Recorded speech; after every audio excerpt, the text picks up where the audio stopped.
네, 안녕하세요. 이은경에서 경제포럼 오늘도 함께 해주셔서 감사합니다.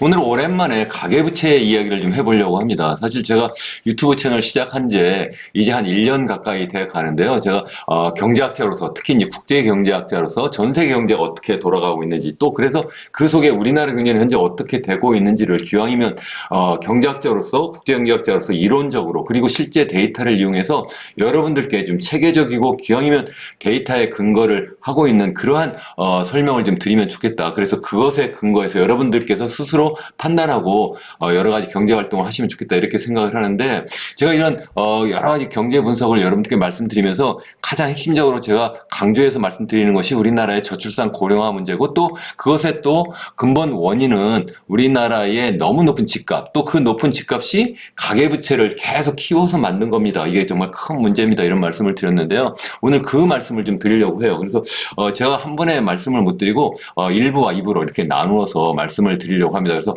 오늘은 전 세계에서 정말 우리나라 경제가 특히 어려운 이유가 바로 이 가계부채 문제고 이 가계부채가 경우에 따라서 푹 터질 수도 있고 아니면 이게 우리나라 경제 성장 잠재력을 계속 떨어뜨릴 수밖에 없는 이유를 제가 여러 가지 데이터를 이용해서 다시 한번 말씀을 드리려고 합니다. 마침 어제 한국은행이 금융통화위원회를 이제 열고 올해 이제 처음 이제 금융통화위원회를 열었죠. 그래서 우리 그 기준금리를 한국은행의 기준금리를 3.0% 수준으로 그냥 동결했습니다. 이에 대해서 제가 사실은 바로 오늘 영상 말고 바로 직전 영상에서 한국은행의 기준금리를 이제 결정하는 그러한 금통위가 있습니다. 그런데 저는 올리면 안 된다고 생각합니다. 그런 여러 가지 이유를 제가 설명을 드렸어요. 그런 여러 가지 이유를 설명을 드렸는데 다행스럽게 한국은행의 기준금리를 동결했다.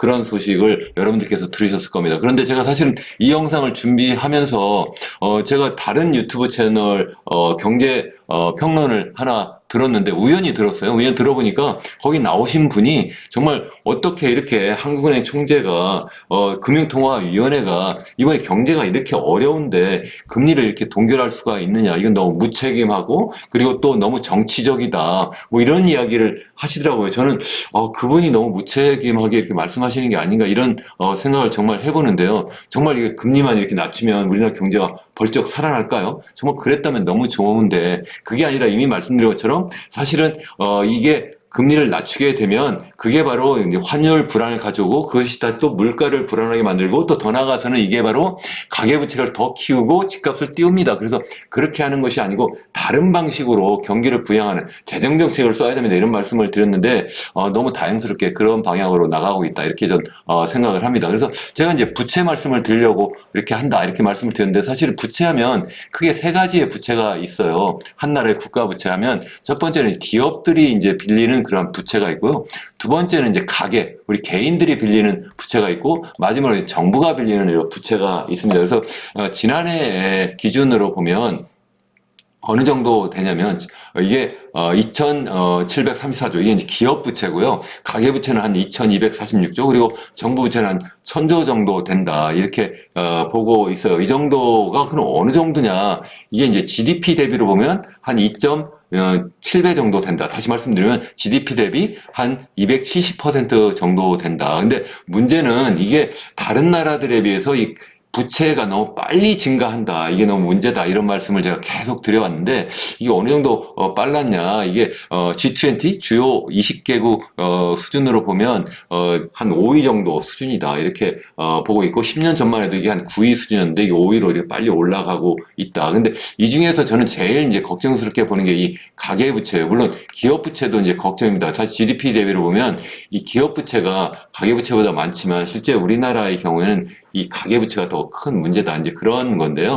그 이유가 뭐냐면 여기 보시면 이게 예전에도 보여드린 이 IMF 자료인데요. 너무 중요해서 제가 다시 한번 보여드립니다. 우리나라에 이게 뭐냐면 정부 부채예요. 정부 부채는 이 맨 밑에 우리나라의 경우에는 이 보라색으로 되어 있는데 지금 여기 제일 일본과 미국과 중국하고 비교하면 우리나라는 제일 낮은 수준이고 지금 현재 GDP 대비로 한 50% 남짓밖에 되지 않습니다. 그래서 우리나라는 상당히 낮기 때문에 정부가 재정 지출을 늘려서 그래서 경기를 좀 살리는 그러한 정책을 써야 된다. 이렇게 제가 계속 말씀을 드렸고 이게 한국은행이 그냥 금리만 낮추면 도리어 빚만 늘어나서 이게 도리어 더 상황이 나빠집니다. 이렇게 말씀을 드렸고 그게 바로 도리어 정부 부채는 늘어나지 않을지 몰라도 가계부채를 늘리는 중요한 이유입니다. 이렇게 말씀을 드렸는데요. 이게 바로 한국이 지금 현재 보면 가계부채 정부 부채가 많지 않은 것을 볼 수가 있고, 특히 이제 정부 부채가 많은 나라가 당연히 일본이다. 이렇게 일본은 한 260%, GDP 대비 260%, 전 세계에서 가장 많다는 거 여러분들 많이 알고 계시고 많이 들으셨을 거라고 생각하고요. 그 다음에 미국도 제가 계속 말씀드렸어요. 한 123% 정도 됩니다. 이거는 가장 최근 데이터가 123%인데, 이거는 2022년 말 기준으로 IMF에서 추계한 자료인데 한 121%, 그 사이 또 이제 증가한 거다, 이렇게 이제 말씀을 드리는 거고요. 이거는 뭐냐면 기업 부채예요. 기업 부채를 보면 한국은 기업 부채는 좀 많은 편이다, 이렇게 말씀드렸죠. GDP 대비로 하면 한 120% 정도 되고, 한 일본과 좀 비슷해요. 일본과 한국이 한 120% 정도 수준인데, 일본의 경우에는 특이하게 이게 1990년 소위 얘기하는 부동산 버블, 그리고 이제 주가 버블이 꺼졌잖아요. 그래서 꺼진 이후에 이게 계속 이제 경기가 나쁘다 뭐 이렇게 이야기를 했는데, 일본 입장에서 보면 그때까지 이제 버블이 터지기 전까지만 해도 이 기업 부채가 빠르게 상승했다가 이제 그 뒤에 이제 빠르게 줄어들었다. 그래서 그나마 지금 다행인데 정부 부채에 비해서 한국과 비슷한 수준이고, 미국 같은 경우에는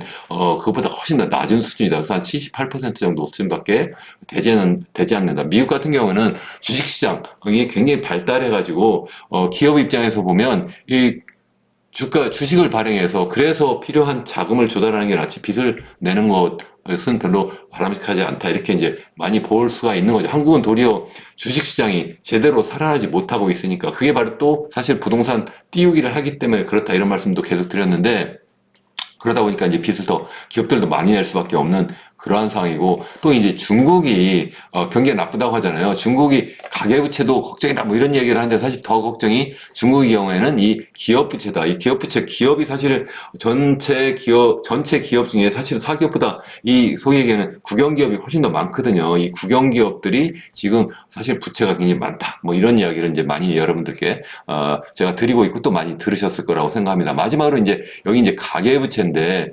가계부채가 여기 보시면 한국이 여기 이제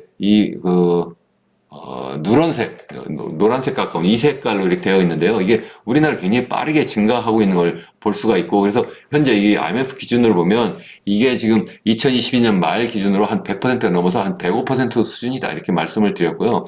일본과 미국도 같이 놓고 있는데, 일본의 경우에는 1990년에 좀 전에 말씀드린 버블이 꺼지기 직전까지만 해도 이게 계속 상승했는데, 그래봤자 68% 정도 수준이었어요. 그래서 꺼졌고, 그리고 미국 같은 경우는 한 100% 수준까지 또 빠르게 이렇게 증가했는데, 여기 보면 이 보라색이죠. 이게 100% 수준까지 이렇게, 여기 2007년입니다. 그 당시에 99%까지 상승했는데, 그때 이제 또 서프라임 모기 사태가 나고 그래서 꺼져가지고 이게 줄어들었다. 근데 한국은 그 당시 수준보다도 더 높다는 거고요. 중국도 이 가계부채가 많다, 뭐 이런 걱정을 하는데, 사실 많은 게 걱정이 아니라 중국은 너무 빠르게 증가했다. 사실은 이 양도 중요하지만 그 속도도 중요하다, 이런 말씀을 제가 계속 드려왔는데, 중국 같은 경우는 양보다 GDP 대비 어떤 규모보다는 그게 너무 빠르게 증가했다, 이런 것을 사실은 이제 걱정한다. 뭐 중국 내에서 걱정하고 뭐 외부에서 평론가들도 그게 중국의 어떤 약점이다, 이렇게 이제 이야기를 하고 있는 거죠. 왜 한국이 그러면 이게 큰 문제냐 하면, 첫 번째는 만약에 가계부채가 이렇게 많으면 이게 외부에서 어떤 충격이 있을 때, 이제 지금 뭐 트럼프 2기 행정부가 이제 다음 주 월요일 이제 출범하게 되는데요. 이렇게 출범하게 되면 이제 본격적으로 이제 무역 전쟁도 벌리고, 또 그러면서 전 세계가 이제 무역이 더더욱 사실은 이제 거의 이제 보호무역주의를 넘어서 중상주의 쪽으로 갈 수도 있다, 이런 말씀을 드렸는데, 그렇게 되었을 때 수출로 먹고 사는 우리나라는 굉장히 힘들 수도 있고, 더군다나 이제 관세 정책뿐만 아니라 이제 소위 얘기하는 감세 정책까지 쓰게 되고, 그러면 수입 물가도 올라가고, 또 정부가 이제 여러 이제 그 재정 지출을 늘리긴 늘려야 되는데 이 세금은 많이 거치지 못하기 때문에 국채를 또 많이 발행해야 되고, 그렇기 때문에 또 시장 금리는 높아지고, 그래서 미국의 달러는 계속 가치가 높아질 수밖에 없고, 그래서 환율이 계속 튀어 오를 수밖에 없다, 이런 말씀을 계속 드렸는데, 그러한 경우에 이게 우리나라에는 이게 계속 환율을 방어하는 것이 위험하다, 이렇게 말씀드렸는데, 그렇게 방어하다가 이게 도리어 금융위기를 초래할 수도 있고요. 왜냐하면 우리 내부적으로 보면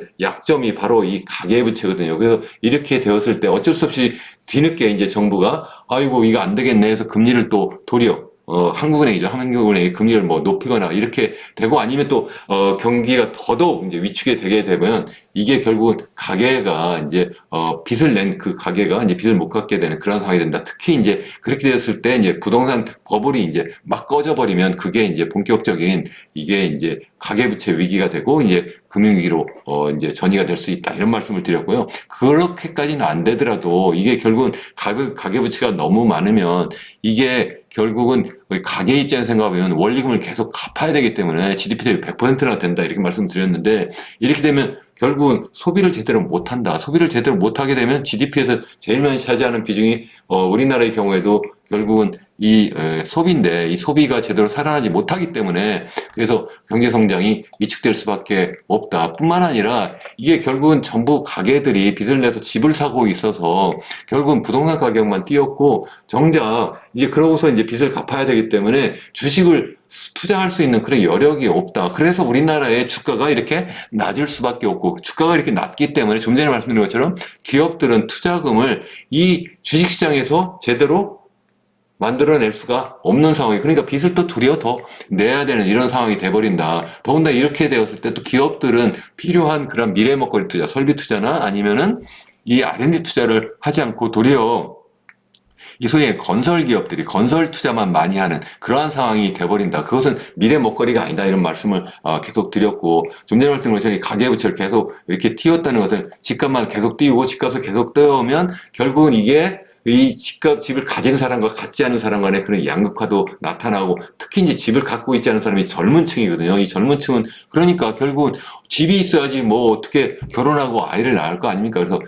결혼과 출산도 이게 높아질 수가 없다. 그래서 우리나라가 전 세계에서 가장 이게 혼인율도 낮고 출산율도 가장 낮습니다. 이렇게 말씀을 드렸는데 이게 다 이게 가계부채 문제고 이게 결국 집값 띄우기 문제다. 이렇게 말씀을 드렸습니다. 그래서 최근에 이제 기사인데요. 이게 보면 1월 9일자 기사인데 정부가 이제 가계부채 관리를 이제 하겠다. 제가 이렇게 계속 떠들어서 뭐 그 영향을 뭐 받았는지 모르겠습니다만 이제 정부도 이제 가계부채 계속 띄우면 안 된다. 이제 어느 정도 알고는 있는 것 같아요. 그래서 뭐 적어도 한국은행을 그렇게 이해를 하고 있는 것 같고 또 금융위원회도 그렇게 이해를 하고 있는 것 같아요. 그래서 적어도 뭐 이 전체적인 양은 줄이지 않지만 소위 얘기하는 이제 GDP 명목 GDP 성장률 이내로 관리를 하겠다. 그래서 2025년의 경우에는 명목 GDP 성장률이 한 3.6%. 명목이라고 하면 이제 물가 상승률하고 실질 GDP 성장률을 같이 넣고 보는 건데 올해 GDP 성장률이 실질적으로는 한 2% 미칠 거다 이렇게 말씀을 제가 드렸잖아요. 그래서 어쩌면 1.5%까지 떨어질 수도 있다 이렇게 말씀을 드렸는데 그것을 빼버리면 실제 이제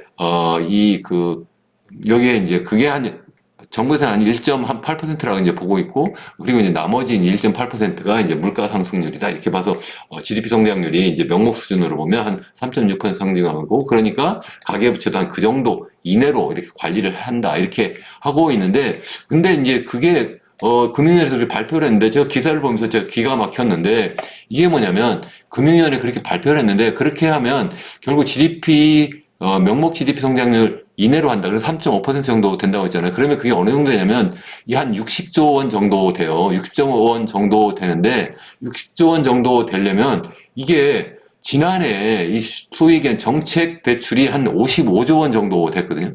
올해도 지금 55조 정도 정책 대출을 풀겠다. 그게 이제 국토교통부의 입장이에요. 저는 이 국토교통부가 정말 잘못하는 그러한 정책을 계속 쓰고 있다 이렇게 말씀드렸는데 계속 빚내서 집 사라. 말로는 정책 대출이지 결국은 시장금리보다 더 싸게 돈을 빌려줄 테니 그거 가지고 빚내서 집 사라. 그래서 이름을 계속 2023년에는 특례 보금자리론이라고 했고 지난해에는 신생아 특례 대출이라는 이름으로 계속 돈을 빌려줄 테니까 집 사라. 그래서 한국은행이 기준금리를 높여봤자 시장금리는 이게 결국은 따라가는 게 아니라 집 살 때만은 금리가 낮아요. 정부가 계속 빚을 내서 집 살 수 있도록 도리어 그 금리를 더 낮게 이렇게 유지하도록 우리의 세금을 걷어오는데 그 세금 가지고 결국 빚내서 집 사라는데 써버린 거예요. 정말 이게 나쁘다. 이게 누구냐?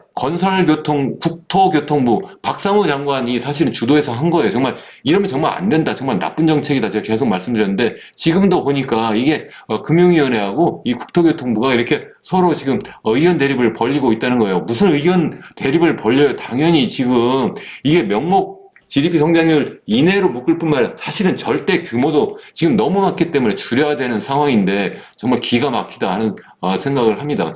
더군다나 이제 경기가 상황이 나쁘면 이제 스트레스 DSR도 지난해 2단계 이제 실시를 7월 달 하기로 했는데 이걸 갖다 9월로 변경하면서 이게 막 그때 이제 이게 마지막이네 그래가지고 가계부채 더 늘리고 집값 띄우고 막 이렇게 돼버렸었잖아요. 근데 이제 3단계 시행이 이제 올해 7월이에요. 그것도 원래 올해 1월부터 하기로 되어 있었는데 이걸 7월로 밀어놨는데 이렇게 되면 이제 이 스트레스 DSR 이게 이제 3단계가 되면 결국은 이게 주택담보대출 그리고 신용대출 거기에다 기타 대출까지 다 포함한다. 뿐만 아니라 이제 이게 제2금융까지 다 포함하고 이제 스트레스 DSR 하게 되면 이제 스트레스 금리 그러니까 이제 상황이 막 나빠가지고 그래가지고 이제 금리가 더 높아지는 상황까지 막 갔을 때 그때에 이제 적용되는 그 금리까지 이제 가산해서 이제 적용하는 걸 갖다 우리가 스트레스 DSR이라고 이제 보통 얘기하는데 그걸 100% 적용하겠다. 이제 현재까지는 50%인데 2배로 띄우겠다는 건데 과연 이게 될까? 저는 이제 걱정스럽게 보고 있습니다. 이걸 사실 적용을 해줘야 되는데 또 경기가 나쁘다고 해가지고 또 다시 또 이것도 미루지 않을까 이런 걱정을 하는데 그렇게 하면 안 된다. 제가 계속 말씀드리는 이유가 제가 예전에도 말씀드렸습니다. 아미르 수피라고 빚으로 지은 집 이라고 하는 그런 책을 쓴 아주 유명한 그 시카고 대학 경제학부 교수인데요. 이게 한국과 그리고 중국이 제일 위험하다. 이게 최근에 그 연구 보고서에서 나온 얘기인데 제가 사실 중국보다 한국이 더 위험하다. 제가 좀 전에 말씀드렸잖아요. 그래도 여기 이제 아미르 수피 교수는 절대 규모는 많지 않지만 너무 빠르게 증가한다. 그래서 여기 보면 이게 2015년부터 2021년까지 보면 전 세계적으로 보면 GDP 대비로 보면 이 가계부채 비율이 한 60% 수준에서 거의 변화가 없는데 한국은 이게 60이었다가 이게 100% 수준까지 갔고 중국은 이거 10% 남짓이었는데 이게 60%까지 가는 게 너무 많다. 그래서 너무 빨리 이렇게 증가하면서 이게 부작용이 나타난다. 이런 걱정을 하고 있는데 실제 이제 부작용이 많이 나타나고 있어요. 최근에 보면 이거 민간 신용 레버리지 하면 민간 신용하면 아까 말씀드린 가계 부채하고 그리고 이제 기업 부채 이게 두 개가 있어요. 이 가계 부채와 이제 기업 부채가 있는데 이 두 개가 보면 여기 보시면 두 개를 합하면 GDP 대비로 한 202.7% 이게 한국은행 자료입니다. 가장 최근 이제 자료인데요. 지난해 12월 말에 나온 자료인데 이렇게 되는데 특히 이제 최근에 연체율이 보면 이 기업 대출 연체율도 굉장히 빠르게 증가하고 있고 여기 보시죠. 그리고 또 가계 대출 연체율도 굉장히 빠르게 증가하고 있다. 이게 문제입니다. 이렇게 제가 지난번에 한번 말씀을 드렸던 것 같기도 한데요. 더군다나 이제 금융업 고원별로 나눠보면 우리 5대 시중은행 말고 이제 제2금융권의 뭐 상호금융이라든가 저축은행, 보험회사, 증권회사 그리고 뭐 여전사 뭐 이렇게 여신 전문회사죠. 이런 제2금융권과 이게 비교를 해보면 제일 위험한 것이 지금 보면 이 저축은행이다. 그래서 저축은행의 경우에 고정이하 여신 비율이 10%가 넘는다. 이게 무슨 얘기냐면 한 3개월 정도 계속 빚을 낸 사람이 가게가 계속 갚지 못하면 우리가 이제 고정이하 여신이라고 하는데 그게 무려 10%까지 이미 육박했다, 이미 넘었다 이렇게 보는 거고 그 이외에도 여기 보시면 상호금융도 굉장히 위험한 상황이고 일반은행은 상대적으로 좀 안전하다. 근데 문제는 이제 제2금융권, 그중에 저축은행이라든가 사모금융 같은 데가 굉장히 위험한 상황이다 이렇게 보고 있는 거라는 말씀입니다. 그래서 전 금융권으로 보면 그래서 가계대출 연체율은 특히 이제 1.8%까지 이렇게 높아지고 있는데 은행 같은 경우 이렇게 높지 않고 비은행 금융 그러니까 제2금융권의 경우에 이게 빠르게 높아지고 있다. 그 상황이 굉장히 나빠지고 있다. 그런 겁니다. 그래서 제가 정부에 계속 말씀을 드리고 있는데 절대로 집값을 띄워가지고 경기 부양을 하면 안 된다. 이렇게 말씀을 드린 거예요. 그렇게 하면 다시 또 가계부채가 늘어나게 되고 당장은 이게 뭐 몰핀 주사 맞는 것처럼 경기가 살아난 것처럼 보일 수는 있어요. 왜냐면 건설 경기가 살아나게 되니까요. 그래서 건설 경기가 우리나라 같은 경우 건설 투자가 GDP에서 차지하는 비중이 한 15% 정도 된다 이렇게 말씀을 드렸어요. 굉장히 많아도 너무 많습니다. 이렇게 말씀을 드렸습니다. 그러니까 전체 GDP 중에서요. 소비가 차지하는 게 한 51%, 한 50% 정도 되고 투자가 한 31% 정도 되는데 그 중에서 절반이 건설 투자고 나머지 절반이 뭐냐면 소위 설비 투자와 R&D 투자예요. 근데 우리나라는 그렇게 건설 투자가 너무 많아요. 이렇게 많은 게 정부가 계속 건설 경기 띄워서 이게 정부 경기를 부양하는 정책을 이게 어떤 정권 이게 지금 이게 민주당 정권이냐 아니면 국민의힘 정권이냐고 상관없이 계속 그렇게 해왔어요. 그래서 집값이 계속 계속 커왔고 좀 전에 보신 것처럼 가계부채도 커져서 이게 문제입니다. 이렇게 말씀을 드렸는데 다시 한번 그런 정책을 쓰면 안 된다. 대신 제가 재정 정책을 쓰셔야 된다. 선별적인 뭐 소비 부양을 위한 그런 재정 정책을 써야 된다. 이렇게 말씀을 계속 드렸고, 또 뿐만 아니라 이 부동산 PF가 지금 부실 상황이잖아요. 2022년 중반 이후에 계속 그랬는데 이걸 계속 질질 끌고 있는 거예요. 그래서 이걸 질질 끌면 안 된다. 구조조정을 그냥 시장 원리에 따라서 그냥 할 수 있도록 해라. 정부가 이걸 계속 살리려고 하면 그러면 더 안 된다. 빨리 여기서 정리가 될 건 정리가 되게 함으로 해서 그렇게 해서 시장이 퇴출되는 기업이 나와야지만 새로운 기업들이 들어오고, 또 그렇게 해서 퇴출되면서 싸게 물건이 나오면 집값이 싸게 떨어질 수가 있다. 왜냐하면 토지값이 비싸서 서울 집값이 높아진 거잖아요. 그래서 이 부실한 그러한 건설 기업들 아니면 시행사가 갖고 있는 그러한 토지가 싸게 시장에 나오면 그게 이제 결국은 다른 사람, 다른 기업이 그것을 인수해서 더 싸게 이 집을 부양할 수 있다. 뭐 이런 이야기를 했고요. 이러한 과정에서 당연히 미래 먹거리 투자를 할 수 있도록 그쪽으로 재정 지원을 해야 된다. 특히 제가 아까 말씀드린 것처럼 우리나라의 경우 GDP 대비 한 50%밖에 되지 않아요. 뭐가요? 정부 적자가 적자가 그밖에 안 된다. 그래서 사실 이런 경우에 정부가 적극적으로 경기 부양을 하는 건 좋은데 절대로 집값 띄우는 방식으로 하면 안 되고 소비 부양을 해야 되고, 또 하나는 뭐냐면 그것도 선별적인 소비 부양을 해야 되고, 또 하나는 미래 먹거리 투자를 해야 되는 것이지 부동산을 띄우는 정책은 절대 안 된다. 실제 이창용 한국은행 총재가 제가 다행스럽게 생각하는 거는 뭐 지난해 10월 기사네요. 이거 보시면 이게 뭐라고 하냐면 이 G20 재무장관 중앙은행 총재 회의에 가서 기자회견에서 한 얘기예요.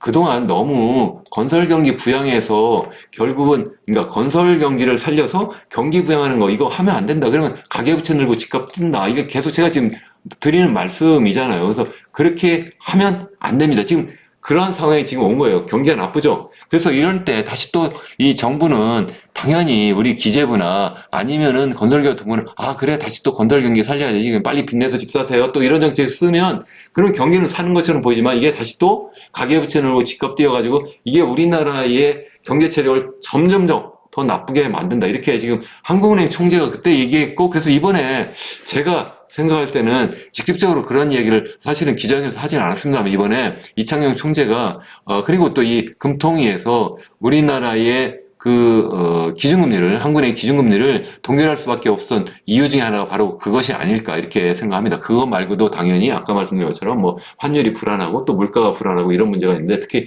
가계부채 문제가 우리나라의 경우에는 기준금리를 빨리 낮추지 못하는 그런 굉장히 중요한 이유예요. 그래서 그러한 문제가 있다 하는 이야기입니다. 제가 오늘은 여기 일부러 우리나라의 가계부채 이렇게 말씀을 정말 위험합니다 이런 말씀을 드렸고, 정부가 절대로 가계부채를 다시 또 정부가 뭐 특례 자금 대출이라는 이름으로 해서 계속 더 많이 빌리게 해서 집값 뛰는 정책 쓰면 제가 정말 쫓아가서 제가 계속 항의라도 하겠다, 시위라도 하겠다는 말씀을 제가 이 자리에서 정말 드립니다. 그래서 절대 그러시면 안 되고, 다음번에 제가 정말 최신 그러한 아주 중요한 아주 잘된 그러한 분석 자료를 이용해서 우리나라 가계부채가 정말 전 세계에서 제일 높은 수준, 정말 위험한 수준이라는 걸 다시 한번 제가 자세히 설명을 드리려고 합니다. 그래서 그 영상도 봐주시면 좋겠습니다. 기왕이면 여러분들께서 구독과 좋아요 눌러주시고요. 여러분들께 적극적으로 뭐 댓글도 남겨주시고 하면서 여러분께서 적극적으로 목소리를 내시면 정말 정부가 정책 방향을 바꾸고 우리나라의 사회를 보다 살기 좋은 사회로 만들 거라고